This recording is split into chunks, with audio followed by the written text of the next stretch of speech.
बातमी शिर्डीतून सुजय विखेंच्या प्रचारासाठी संग्राम जगताप आता मैदानात उतरलेले आहेत। गेल्या वेळी संग्राम जगताप हे सुजय विखेंविरोधात निवडणुकीत उभे राहिले होते।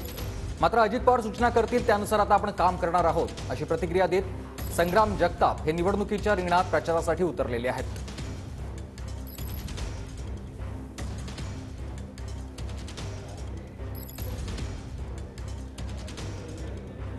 तर गेल्या वेळी संग्राम जगताप सुजय विखेंविरोधात उभे राहिले होते, मात्र आता सुजय विखे पाटील यांचा प्रचार स्वतः संग्राम जगताप करतात आणि त्यासाठी ते प्रचारासाठी मैदानात उतरलेले पाहायला मिळतात। अजित पवार सूचना करतील त्यानुसार आपण काम करणार आहोत, असं देखील यावेळेला जगतापांनी म्हटलेलं आहे। सुजय विखे पाटील आणि जगताप यांच्यामध्ये थेट लढत झालेली आपण पाहिली होती लोकसभा निवडणुकांमध्ये, मात्र यावेळेला युती असल्यामुळेच संग्राम जगताप हे आता सुजय विखे पाटील यांचा प्रचार करत आहेत आणि त्यासाठी ते मैदानात देखील उतरलेले पाहायला मिळतात। अजित पवार ज्याप्रमाणे सूचना करतील त्यानुसार आपण प्रचार करणार, त्यानुसार आपण काम करणार, अशी प्रतिक्रिया देखील यावेळेला संग्राम जगताप यांनी दिली आहे।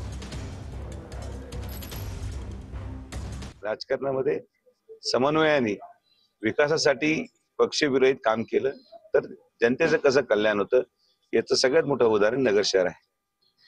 सुरुवातीपासून शेवटपर्यंतच आता अधिकृत महायुती आहे, त्यामुळे फायदा निश्चित होणार। एवढं मोठं संघटन आहे, स्थानिक लोकप्रतिनिधी बरोबर असल्यावर त्याचा फायदा मोठ्या प्रमाणात होतो।